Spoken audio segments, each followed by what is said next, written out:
make sure all the clay that might be in your gravel is broken up. And I just do that with my hands. And that's to loosen the gold and free it from clay so it will settle. The next thing I do, there are many ways to do this, you have to have jigging action. And that means that you move the gravel section up and down. And this means that the gold will settle down through the gravel section. Actually, it doesn't move and the gravel does, but you settle the gold through the gravel section with jigging. And then the washing takes place. You just wash the light stuff off. And the motion is kind of a back and forth motion. And guys used to tell me that you just float the gravel off.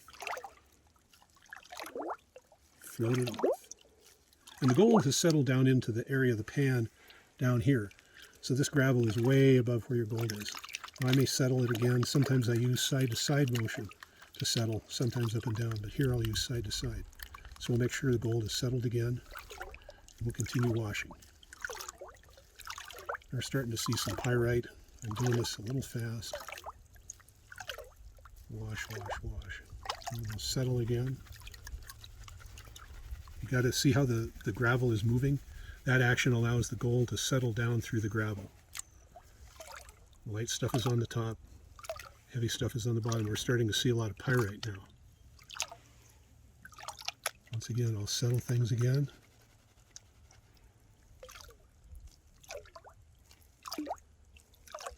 Washy, washy, washy.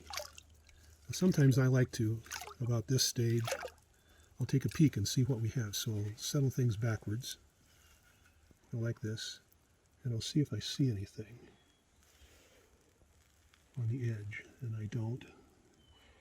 Let me settle again, and I'll wash some more. So I brought the gravel to the top.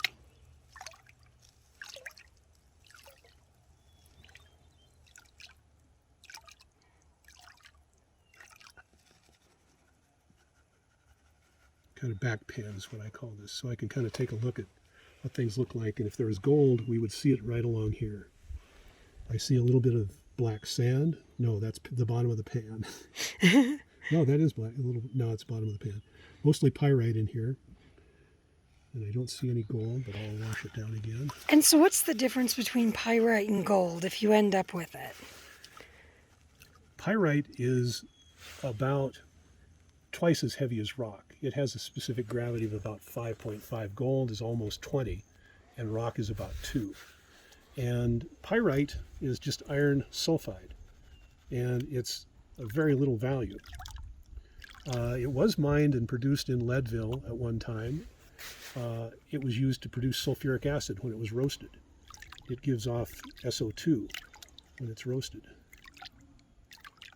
Now, interestingly enough, pyrite does contain, there may be atoms, atomic gold or atoms of gold in the pyrite crystalline matrix. And that's what they found probably in research, certainly at Cripple Creek recently, and maybe over the last 20 years, that while you can have pyrite, it will actually contain elemental gold.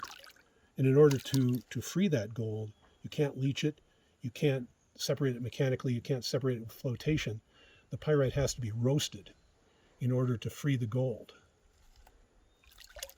that is in its crystal structure. And that's something I think that Newmont is doing at Cripple Creek. They're actually producing a pyritic concentrate, and they're shipping it to their roasters in Nevada. It would be impossible to build a roaster in Colorado, I think, from a permit standpoint and from a size standpoint. But see, I babble a lot. Okay, so here we are. I'm down to pyrite again. Wash this a little more. And then I'm going to wash it. Kind of go back and we'll circulate here. If I had gold, you would see it right here. Because gold is very heavy, it'll stop. When I'm doing that kind of backwashing with the water circulating over it, the gold would be here and stop here. But all I have is fine pyrite and larger pieces of pyrite. So I have been skunked.